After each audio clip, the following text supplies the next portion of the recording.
नमस्कार दोस्तों, आप सभी का स्वागत है दोस्तों चैनल रणभूमि मैथ्स पर। दोस्तों आज के इस वीडियो में आप ध्यान दीजिए कि जो प्रॉफिट एंड लॉस पर जो क्वेश्चन आते हैं ना, वो उसका ये तीसरा पार्ट है। एसएससी सीजीएल और आने वाले एमटीएस और सीएचएसएल में आपको बहुत मदद मिलेगी। और भारत में जितनी भी परीक्षाएं होती है कॉम्पिटिटिव एग्जाम, उन सब में आपको ऐसे प्रश्न देखने को मिलेंगे। तो आइए दोस्तों वीडियो को शुरू करते हैं। चलिए पार्ट 3 प्रॉफिट एंड लॉस। देखिए ये रहा पहला क्वेश्चन आपके स्क्रीन पर। तो देखिए दोस्तों, पहला जो क्वेश्चन है दोस्तों, इसे जरा गौर से पढ़िएगा, ध्यान से देखिएगा। देखिए कहा गया है कि गेहूं के मूल्य में 10% की कमी होने पर इस एक व्यक्ति को 1 रुपए में 50 ग्राम गेहूं अधिक मिलता है। कितना अधिक मिलता है दोस्तों? 50 ग्राम। तो कहा जा रहा है कि बताइए कि यदि वो व्यक्ति गेहूं, तदनुसार उस व्यक्ति को पहले 1 रुपए में कितना ग्राम गेहूं मिलता होगा। तो देखिए दोस्तों, सबसे पहला मैंने पहले भी बताया, ये बहुत इंपॉर्टेंट क्वेश्चन है, परीक्षा में पूछे जाते हैं। ध्यान से देखिए, गेहूं के मूल्य में 10% की कमी की गई, यानी ये जो 10% की कमी की गई है, इसके कारण उसे क्या है, 50 ग्राम गेहूं अधिक मिल रहा है। यानी ये जो 10% होगा वही 50 ग्राम गेहूं का दाम होगा भैया, सीधी सी बात है। तो चलिए, इसलिए अपन निकालेंगे 100% बराबर कितना होगा। तो देखो 10 से ये 5 बार में कट गया, गुणा हो गया, यानी 500 ग्राम। यानी भाई साहब अभी उसको उसी दाम पर कितने ग्राम गेहूं मिल रहे हैं? 50 ग्राम। तो पूछा जा रहा है कि 1 रुपए में पहले उसने 1 रुपए में कितने ग्राम गेहूं को खरीदा होगा। तो यानी भैया जब पहले, यानी जब दाम कम नहीं हुआ था, तो यानी 50 ग्राम गेहूं भी उसे ज्यादा नहीं मिलता। यानी आप इसमें से सिंपली 50 ग्राम को माइनस कर दोगे तो आपको मिल जाएगा 450 ग्राम। यानी भैया जब दाम कम नहीं हुआ था तो उसे ये 50 ग्राम भी ज्यादा नहीं मिलता। तो यानी कि उसे कुल कितना ग्राम गेहूं मिलता? तो वही रेट में उसे 1 रुपए में कुल कितना मिलता? 450 ग्राम ही गेहूं उसे प्राप्त हो पाता। तो यानी आंसर हो जाएगा आपका सही जवाब ऑप्शन नंबर 3, 450 ग्राम। तो ऐसे प्रश्न लगभग सभी परीक्षा में पूछे जाते हैं। यहाँ गेहूं है तो कभी चावल दे दिया जाएगा, कभी केला रहेगा, कभी एप्पल रहेगा, कुछ भी रहेगा दोस्तों, बस कंसेप्ट यही रहेगा। आ गई बात समझ में? आइए चलते हैं अगले प्रश्न की ओर। अगला जो प्रश्न है दोस्तों बहुत ही बेहतरीन है, इसे देखिए। एक रमेश 1 किलोग्राम की जगह पर 930 ग्राम के भार का प्रयोग करता है तथा चीनी को उसके क्रय मूल्य पर ही बेचने का दावा करता है। तो 15 किलो चीनी बेचने पर उसे कुल कितने प्रतिशत का लाभ होगा? तो मेरे भाई सिंपल सी चीज है, 1 किलो का मतलब क्या होता है भैया? 1000 ग्राम। यानी आपको रमेश को देना था 1000 ग्राम, मगर वो क्या करता है, 1000 ग्राम के जगह पर आपको दे रहा है 930 ग्राम और क्रय मूल्य पर ही बेच रहा है। तो 930 ग्राम आपको दे रहा है, यानी वो 1 केजी में 70 ग्राम आपको कम दे रहा है। और यही 70 ग्राम से वो क्या कमाएगा? लाभ कमाएगा। यानी आपका लाभ हो गया 70 और बटे में क्रय मूल्य क्या है? एक्चुअल में तो वो सामान 930 दे रहा है, तो 930 का ही तो दाम पर लाभ निकलेगा। तो आप यहाँ पर क्या कर दोगे भैया? सिंपल 930 और लाभ का प्रतिशत निकालना है तो इंटू 100 कर दीजिए। 0 0 कैंसिल हो गए, कितने भैया? 700 बट्टे में 93। ऑप्शन में जरा गौर करो, 9 7 63, 7 बार में लगभग भाग जाएगा। यानी आंसर क्या हो जाएगा? 7.53, क्योंकि पूरा तो कट नहीं रहा है तो आंसर 7.53 ही होगा। आप क्रॉस चेक करके देख भी सकते हैं। यानी ऑप्शन नंबर 3 आपका सही जवाब हो जाएगा। तो ऐसे मजेदार क्वेश्चन परीक्षा में, हर परीक्षा में पूछे जाएंगे और ऐसे मजेदार तरीके से बनाना भी है आपको। अब देखिए दोस्तों, अगला जो प्रश्न है आज के इस वीडियो का, क्वेश्चन नंबर 3, अब तक का ये सबसे इंपॉर्टेंट प्रश्न है और अभी एसएससी ऐसे ही प्रश्नों को पूछ रही है। जी हाँ दोस्तों, पिछले वाले क्वेश्चन का आधा भाग और उसमें एक नयापन जोड़ दिया गया है। आइए इस क्वेश्चन को मैं अच्छे से आपको पढ़ के बताता हूं। देखिए, विनय चीनी पर 4% हानि का दावा करता है, ठीक है, तथा 1 किलोग्राम की जगह पर 620 ग्राम के भार का प्रयोग करता है। तो मेरे भाई देखो, 1 केजी यानी कि मेरे को पता है 1 केजी यानी 1000 ग्राम होता है, मगर वो एक्चुअल में 620 ग्राम दे रहा है, तो वो कितना चुरा रहा है?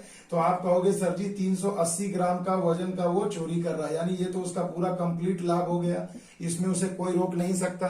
तो पहले लाभ का प्रतिशत निकालिए। तो मैं लाभ अगर निकालूं तो कितना हो जाएगा? 380 ग्राम और बटे में क्या है? वो 620 ग्राम का ही तो सामान दे रहा है, तो 620 ग्राम का ही सीपी। तो 1 ग्राम का दाम मैं 1 रुपया मान लेता हूं, इसलिए ग्राम विल बिकम रुपीज। समझ में आ गई? तो 620 इंटू 100 कर दीजिए।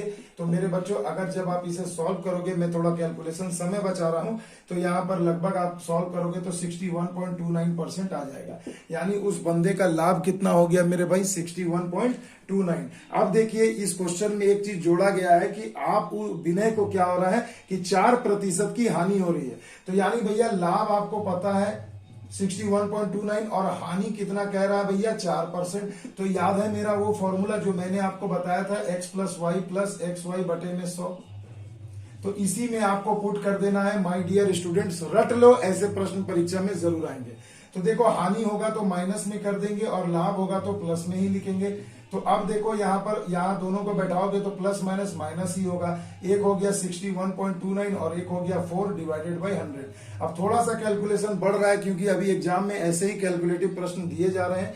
तो जब आप इसे घटाओगे तो ये कितना हो जाएगा? 57.29 प्लस का आ जाएगा और इसे सॉल्व करोगे तो आपको मिल जाएगा 2.45। तो मेरे भैया अब यहां से जब आप इसे माइनस करोगे तो हो जाएगा 54.84। तो भैया इसे घटा करके चेक कर लेना। तो ये देखिए उसका अभीष्ट लाभ यानी उसे कुल कितना लाभ हो गया, क्योंकि वो 4% हानि पर भी बेच रहा था, यानी सीपी से 4% कम पे, मगर इतना वो वजन में मेकअप कर ले रहा है कि सब कुछ करके भी उसे 54.84% का लाभ ही हो रहा है। यानी कि ऑप्शन नंबर 4 आपके प्रश्न का सही जवाब होगा। आ गई बात समझ में? तो देखो भैया बहुत ही जबरदस्त वीडियो है आज का और नए नए टाइप के प्रश्न जो अभी और देखो सभी लेटेस्ट हैं जो एसएससी में पूछा जा रहा है। इसलिए दोस्तों ऐसे क्वेश्चन को जरूर प्रयास करिएगा। तो देखिए दोस्तों अब जो अगला प्रश्न है बहुत ही बेहतरीन क्वेश्चन है। देखिए एसएससी सीजीएल में ही 19 में पूछा गया था। देखिए दोस्तों ऐसे प्रश्न भी अभी एसएससी बहुत ज्यादा पूछ रही है। तो देखिए करते हैं। देखिए कहा गया कि कुछ फलों को 100 रुपए में 11 की दर से खरीदा गया, यानी 100 रुपए में कुल कितने फल खरीदे गए? 11 फल खरीदे गए। और फिर कहा जा रहा है कि 100 रुपए में कितने फल खरीदे गए? उसी तरीके से 9 फल, है ना। और पूरे फल को कहा जा रहा है कि 100 रुपए में 10 की दर से बेचने पर पूरे लेन देन में लाभ या हानि का प्रतिशत ज्ञात करें। तो मेरे बच्चों एक सिंपल सी चीज आप मुझे ये बताइए कि जब आपको इस टाइप का प्रश्न कभी भी परीक्षा में अगर मिलता है तो सबसे पहली चीज जो आपको करना है वो ये है कि सबसे पहले देखो ये 11 फल है और ये 9 फल है ना, तो इसका एलसीएम ले लेना ताकि ये कुल फल मैं मान लूंगा। देखो मैंने मान लिया कि कुल फल कितने हैं, तो देखो 11 और 9 दोनों क्या है? विषम संख्या है, तो लॉसर नहीं गया तो क्या हो जाएगा? 11 9 99 हो जाएगा। मैं ले लेता हूं कि कुल फल कितने हैं? 99 है। अब देखो इसे कैसे जादुई तरीके से हम लोग इसे सॉल्व करेंगे। तो देखिए मेरे बच्चों जब आपको पता चल गया कि कुल फल 99 है तो अब देखो 100 रुपए में 11 फल खरीदा आपने, तो अभी मैं सीपी निकाल रहा हूं कि ये 100 रुपए में 11 फल जब आप खरीद रहे हो तो एक फल का दाम क्या होगा? तो रुपया ऊपर संख्या नीचे, तो ये एक फल का दाम हो गया। तो कुल 99 फल का दाम कितना होगा? आप गुणा कर दीजिए। उसके बाद ये पहले प्रकार का था और ये दूसरे प्रकार का फल है, तो अब मैं CP2 कर देता हूं, यानी दूसरे प्रकार का फल का क्रय मूल्य 100 रुपए में 9 खरीद रहे हैं और कुल फल है 99, तो यहां से आपको मिल जाएगा। तो देखो 11 9 99 यानी हो गए 900 रुपए और 9 से गया 11 बार में हो गए 1100 रुपए। तो कुल सीपी कितना हो गया? 1100 और 900 यानी 2000 रुपए, यानी कुल सीपी कितना आ गया भैया? 2000 रुपया। देखिए एक डिजिट हमने मान लिया कुल फल को, तो ऐसे करने से ना कैलकुलेशन आपका इजी हो जाएगा। बस यही कंसेप्ट है दोस्तों।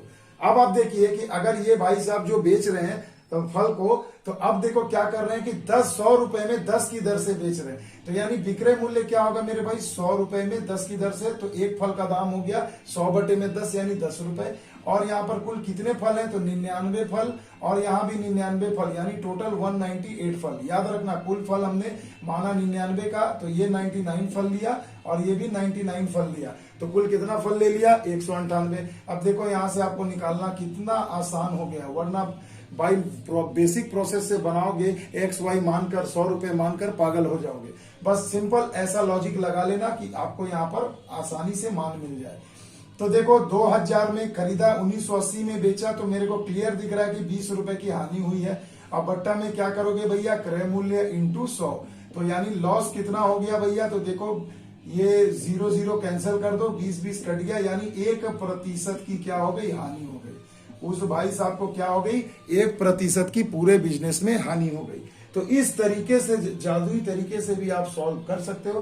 तो देखो मेरे भाई, ऑप्शन नंबर 4 आपको दिख रहा होगा, बिल्कुल सही जवाब हो जाएगा ऑप्शन नंबर 4, 1% की हानि। तो इस प्रकार से दोस्तों क्वेश्चन को अपन सॉल्व करेंगे। देखिए एसएससी सीजीएल टायर 1 का पेपर में पूछा गया था। आई होप आपको ये समझ में आया होगा।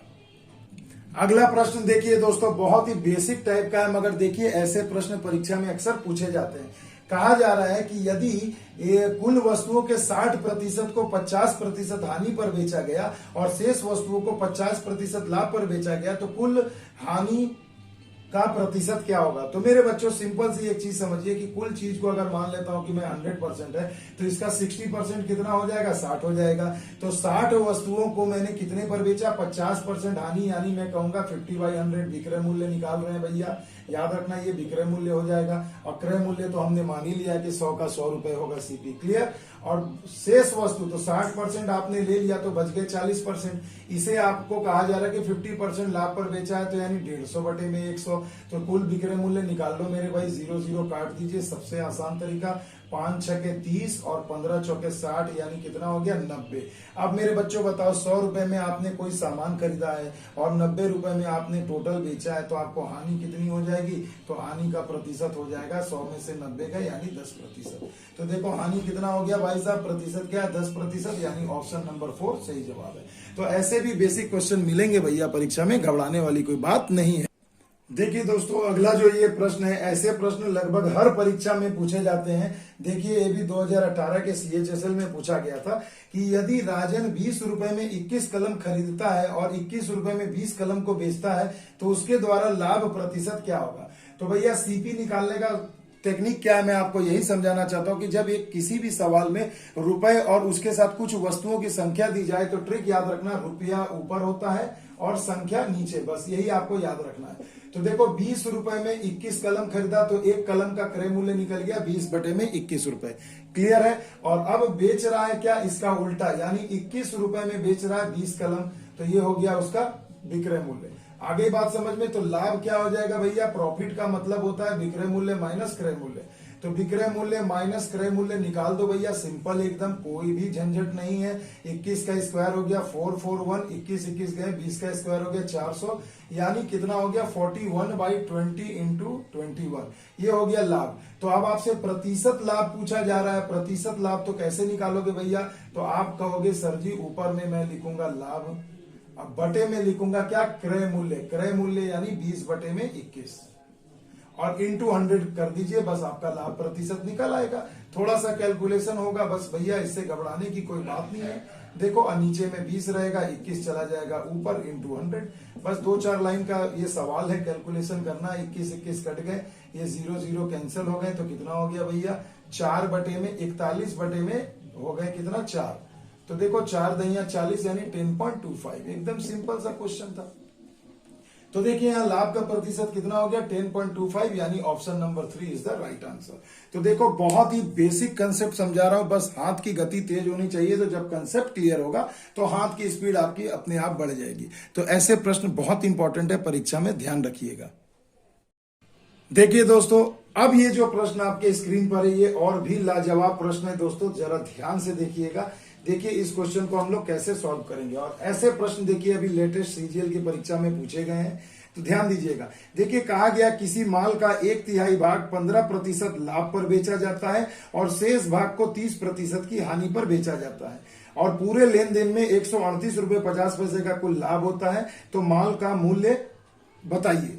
तो मेरे भाई सिंपल सी चीज समझिए, देखो यहाँ हिस्सा दिया गया कि 1/3 हिस्सा, फिर आपको दिया है 25%। तो ऐसे प्रश्नों को कैसे सॉल्व करेंगे। तो देखो भैया मेरे को पता है कि लाभ कितना है, 138.50। तो लाभ कैसे निकालोगे, तो आपको पता है भाई साहब कि लाभ निकलता है विक्रय मूल्य माइनस क्रय मूल्य, है ना। तो अब मान लीजिए कि कोई हिस्सा है, मान लीजिए पूरा हिस्सा कितना है, आप मान लो इसे कि पूरा हिस्सा 1 है। तो एक हिस्से का क्या होगा भैया, क्रय मूल्य में मान लेता हूं 1 रुपए। तो अब मैं इस पर इसे आजमा करके आपको दिखाऊंगा कि कैसे हम लोग इसको सॉल्व करेंगे। तो देखो 1/3 हिस्से को क्या किया गया मेरे भाई, 1/3 हिस्से को बेचा गया है 15% के लाभ पर, तो आप कहेंगे 115/100 हो जाएगा। क्लियर। उसके बाद 1/4 हिस्से को देखो 25% दिया है, 25% यानी कि 1/4 हिस्सा, को 20% लाभ पर बेचा गया तो आप कहोगे सर 120 बटे में 100 होगा। और शेष भाग को, अब देखिए शेष भाग को कितने में बेचा गया, 20% हानि। तो आप पहले बोलिए 1/3 हिस्सा आपने बेच दिया, 1/4 हिस्सा बेच दिया, यानी टोटल हो गए 4 3 7 बटे 12 हिस्सा। तो 7 बटे में 12 हिस्सा बेचा तो कितना शेष बचेगा, तो आप कहोगे इसी में घटा दो, 12 में से 7 गए, 5 बटे 12 हिस्सा बेचना बाकी है, यानी शेष हिस्सा होगा 5 बटे 12 और इसे 20% की हानि पर बेचा गया। तो आप कह दोगे कि सर जी ये तो 80/100 हो जाएगा। तो ये पूरा विक्रय मूल्य निकल गया। क्रय मूल्य क्या माना है, एक हिस्से का 1 रुपए, तो यानी -1 कर देंगे, इक्वल इतना कर देंगे। चलिए पहले इसे मैं निकाल के दिखाता हूं, फिर समझा देता हूं। अब देखिए जरा सा सिंपल करना है तो देखो क्या कर सकते हो, 4 तिया 12, और इसे अगर कटाना है तो देखो 4 तिया 12, 4 दूनी 8। थोड़ा ऐसा हम लोग लॉसो लेंगे ना जिससे थोड़ा सिंपल हो जाए। तो मैं देख रहा हूं 115 बटे में 300 हो गए, यहां हो गए 30 बटे में 100, और यहां हो गए 100 बटे में 300। तो देखो एलसीएम 300 आ गया हमारा बहुत आसानी से। तो ये हो गया 115, ये 3 बार में यानी 90, और ये हो गए 3 3 गए तो हो गए 100। तो कितना हो गया भैया टोटल 100, 200 और 10 दे दिया तो 300 और 5, यानी 305 बटे में 300, यानी इतना हिस्सा जो होगा ये हो गया विक्रय मूल्य। तो ये विक्रय मूल्य है। क्रय मूल्य हमने सामान का 1 रुपया पकड़ा था, क्योंकि हिस्सा 1 है तो 1 ही रुपया पकड़ो, यानी इसमें से अगर मैं घटाऊं तो यही इसके बराबर होगा। तो चलिए दिखा देता हूं कि 305 बटे में 300 ये हो गया आपका विक्रय मूल्य। क्रय मूल्य आपने माना था 1, ये इक्विवेलेंट होगा 138 रुपए 50 पैसे के। तो घटा दिया तो कितना हो गया, 5 बटे में 300 बराबर हो गया 138 रुपए 50 पैसे। तो एक हिस्सा कितने के बराबर होगा, तो 138 इंटू 50 बटे में 300 और ये बटे में 5। इसे सॉल्व करोगे तो आ जाएगा 8310। कितना आएगा, 8310 एकदम आएगा ही भाई। बटे में 100 कर लेना तो ये आपको निकालने में सुविधा होगा। तो देखो ये 3 बार में कट गया, 5 से कटाना, गुना करना, तो 8310 रुपए आ गए। तो देखिए ना हमने एक्स माना ना कुछ, केवल हमें क्वेश्चन में पता था हिस्से की बात की गई है, तो हिस्सा हमने हमेशा क्या मानना है, 1 मान लेना है। तो आप सिंपल अगर कैलकुलेशन आपका अच्छा है तो आप इसे भी आसानी से ऐसे बना सकते हो। तो आई होप आपको समझ में आ गया होगा। आइए चलते हैं दोस्तों दूसरे प्रश्न की ओर। अब देखिए दोस्तों फिर से अगर मगर वाला क्वेश्चन आ रहा है। जी हाँ दोस्तों, देखिए कंडीशन वाला क्वेश्चन। तो ऐसे प्रश्नों के लिए सतर्क रहिए, हर सेट में आपको ऐसा एक क्वेश्चन आने वाले परीक्षा में मिल सकता है। देखिए कहा गया अनु किसी वस्तु का विक्रय मूल्य उसके उत्पादन की लागत से 25% अधिक निश्चित करती है। तो मान लीजिए अगर उत्पादन मूल्य यानी कि सीपी 100 रुपए है तो वो विक्रय मूल्य कितना निश्चित करती है, 25 ज्यादा। तो आप कहोगे सर जी 125 रुपए। क्लियर है, इतना तो कर ही सकते हैं, इतना तो समझ ही जा रहा है। अब देखो कहा जा रहा है यदि उसका उत्पादन की लागत 20% बढ़ जाए, यानी कि अब नया सीपी उसका कितना हो जा रहा है, 20% बढ़ जा रहा है, यानी आप कहोगे सर जी 120 रुपए हो गया। और वो उसका विक्रय मूल्य भी 10% बढ़ा देती है, तो यानी नया विक्रय मूल्य क्या हो जाएगा, 10% बढ़ा दे रही है। तो 125 था पहले और अब 10% बढ़ गया तो 110 बटे में 100। तो 25 बचे, 25 चौके देखो कितना हो गया, 2 दूनी 4, 2 पंचे 10, यानी हो गया टोटल 275 बटे में 2 रुपए। देख रहे हो कैलकुलेशन कितनी फास्ट हो रही है। तो ये सब आपको अभ्यास करने से हो जाएगा।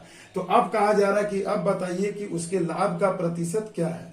तो मेरे भाई अब देखो ये हो गया विक्रय मूल्य, ये हो गया क्रय मूल्य, तो लाभ कितना होगा मेरे भाई। तो आप कहोगे सर जी विक्रय मूल्य माइनस क्रय मूल्य होता है लाभ। तो ये 240 हो गया, घट गया, यानी 35 बटे में 2 हो गया। क्लियर, तो लाभ आ गया 35 बटे में 2। तो प्रतिशत लाभ पूछा जा रहा है तो आप कहोगे कि सर जी लाभ बटे में क्रय मूल्य, ये नया वाला क्रय मूल्य 120 इंटू 100 कर दीजिए, हो गया सिंपल। तो ये देखो 0 0 कट गया, 12 दूनी 24 हो गया, यानी 35 गुणे 10 बटे में 24। तो 3 से अगर मैं इसे 2 से कटाता हूं तो कितना हो जाएगा, तो 2 से कटाओ तो 12, 2 पंचे 10। क्लियर, अब नहीं कटेगा तो देखो गुणा कर देंगे, 50 25, 5 15 2 17, 175 बटे में 12। तो देखो अब आप अगर इसे कटाना चाहो तो सिंपल सा देखो 12 दहिया होता है 140, और ये कितना हो जाएगा, अगर मैं भाग लगा दूं तो देखो 12 एकम 12, 5 बच गए, 12 चौके 48, यानी 14 पॉइंट समथिंग में आपका आंसर आ रहा है, यानी ऑप्शन नंबर 4 आपको दिख रहा होगा मेरे बच्चों। तो देखो इस प्रश्न का आंसर हो जाएगा 14.5 6% के आसपास। यानी देखो बस ऐसे भी कैलकुलेशन ना किए बिना भी हम डायरेक्ट ऑप्शन से आंसर मिला सकते हैं। तो आई होप आपको समझ में आया होगा, ये मेथड लाजवाब था दोस्तों। ऐसे चुटकियों में फटाफट ये सब प्रश्न बनाए जाते हैं। अब देखिए दोस्तों, अगला जो प्रश्न है ये बहुत ही मजेदार है, सेम कंसेप्ट पर आधारित है, इसे जरा ध्यान से देखिएगा। कहा गया कि एक व्यक्ति एक वस्तु को उसके क्रय मूल्य से 10% कम पर बेचता है। यानी मेरे बच्चों इसका मतलब क्या, 10% कम पर बेचता है, यानी वो क्रय मूल्य के 90% के मूल्य पर बेचता है। इतना तो आप सभी सीख ही गए होंगे। और अब कहा जा रहा है यदि उसने 332 रुपए अधिक लिए होते तो उसे 20% का लाभ होता। तो 20% का लाभ यानी विक्रय मूल्य कितना हो जाएगा, 120% के बराबर होगा। और इन्हीं दोनों का अंतर तो बराबर होगा 332 रुपए का। आगे बात समझ में। तो पूछा जा रहा है कि वस्तु का अग्रमिक विक्रय मूल्य क्या था, यानी वस्तु का पहले वाला विक्रय मूल्य। तो पहले वाला विक्रय मूल्य 90% था। तो बस सिंपल है, देखो 120 यानी 30% बराबर हो गया 332 रुपए के। तो पहले का विक्रय मूल्य यानी 90% तक कितने के बराबर होगा। तो देखो 30 से ये तो पूरा कट जाएगा 3 बार में, सिंपल हो गया भैया। 3 से मल्टीप्लाई करिए और आंसर लेकर घर जाइए। 3 दूना 6, 3 3 9, 3 3 9 यानी 996 रुपए। तो देखो भैया कितना सिंपल क्वेश्चन था, एसएससी सीजीएल टायर 1 में 2020 में पूछा गया है। यानी ऑप्शन नंबर 4 इसका सही जवाब हो जाएगा। आगे बात समझ में। तो ऐसे बनाए जाते हैं दोस्तों क्वेश्चंस। अब देखिए दोस्तों, प्रश्न ध्यान से देखिएगा। एक व्यक्ति किसी वस्तु को 8% की हानि पर बेचता है। तो 8% हानि पर बेचता है, यानी विक्रय मूल्य क्या होगा, क्रय मूल्य के 92% के बराबर होगा। 100 से माइनस कर दिया। अब कहा जा रहा है यदि वह उसे 10.5% के लाभ पर बेचा होता तो 37 रुपए अधिक मिलते। तो 10.5% लाभ पर यानी 100 से 10.5 ज्यादा, तो यानी 110.5% हो जाएगा। यानी ये इन दोनों का अंतर ही तो 37 रुपए के बराबर होगा। तो वस्तु का क्रय मूल्य पूछा जा रहा है, घटा लीजिए 8 और 10 यानी 18.5% बराबर हो गया 37 रुपया। इसलिए 100% बराबर होगा कितने का, ठीक है। तो देखो इसका जस्ट ये डबल है, तो 200 रुपए हो गए। तो देखो वस्तु का क्रय मूल्य कितना आ गया मेरे बच्चों, 200 रुपए। आ गई बात समझ में। Option number 1 is the right answer. तो ऐसे प्रश्न आपको भरपूर मिलेंगे दोस्तों परीक्षा में, तो इसके लिए जरूर तैयार रहिएगा। अब देखिए दोस्तों, अगला जो प्रश्न है इसे जरा ध्यान दीजिएगा। देखिए कहा गया है, ये भी देखिए सीजीएल का ही पेपर में आया है 2019 का, कि एक व्यक्ति ने एक वस्तु को 15% की हानि पर बेचा। अगर वह उसे 30 रुपए 60 पैसे में अधिक में बेचता तो उसे 9% का लाभ होता। तो 10% लाभ के लिए उस वस्तु को कितने में बेचना होगा। अब देखो एक नीचे में एक लाइन ऐड हो गया कि 10% लाभ कमाने के लिए कितने में बेचना होगा। तो क्वेश्चन वही है दोस्तों, आपको पहले सीपी निकालना है और फिर 10% का लाभ लगा के विक्रय मूल्य निकाल देना है। तो देखिए हम यहां पर क्या करेंगे कि अगर 15% की हानि पर बेचा, ठीक है, तो 15% की हानि पर बेचा यानी कितना हो गया भैया, 85% हो गया। क्रय मूल्य का 85% हो गया। और 9% का लाभ होता तो आप कहेंगे सर जी 109%। अब इन दोनों का अंतर ही तो होगा भैया, उसे कितना मिला, 30 रुपए 60 पैसे। यही तो इक्वल होगा। देखो कंसेप्ट सेम चीज है। तो 15 और 9 कितना हो गया, 24% बराबर हो गए 30 रुपए 60 पैसे के। इसलिए 100% कितने के बराबर होगा। तो देखो भैया ये आपको मिल गया क्रय मूल्य। अब पूछा जा रहा है कि क्रय मूल्य मिल गया। अब आपसे पूछा जा रहा है कि भाई साहब ये बताइए कि अगर 10% का लाभ कमाना है उस बंदे को तो वो कितने में बेचेगा। तो 10%, तो पहले देखो प्रतिशत को 100 से हमने उड़ा दिया, तो ये हो गया 3060 बटे में 24, ये हो गया आपका सीपी। और अब आपको विक्रय मूल्य निकालना है, तो क्या करोगे, 3060 बटे में 24 और गुणा में 10% लाभ है तो 110 बटे में 100 कर दो। सिंपल, 0 कैंसिल कर दो भैया, क्या दिक्कत है इसमें। अब यहाँ अब मल्टीप्लाई करोगे, भाग लगाओगे, तो ये देखो लगभग 140.25 रुपीज के आसपास आएगा। यानी ऑप्शन नंबर 1 आपके प्रश्न का सही जवाब हो जाएगा। आगे बात समझ में। तो देखो दोस्तों, आज का ये जो वीडियो था बस यहीं पर समाप्त करते हैं हम लोग। चलिए, अच्छा लगे तो लाइक शेयर एंड सब्सक्राइब जरूर करिएगा, कमेंट जरूर करिएगा कि आपको कैसा लगा। और दोस्तों ये बिल्कुल एक मैराथन एसएससी सीरीज चल रहा है, तो इस वीडियो को मिस ना करें, क्योंकि कोई भी एक क्वेश्चन आपके परीक्षा में आ सकता है। अगर आप परीक्षा में ऐसे प्रश्नों को बताने के बाद भी चूक जाते हैं तो सिलेक्शन में आपकी दिक्कत आ जाएगी। तो चलिए दोस्तों, मिलते हैं अगले वीडियो में। तब तक के लिए दोस्तों जय हिंद, जय भारत।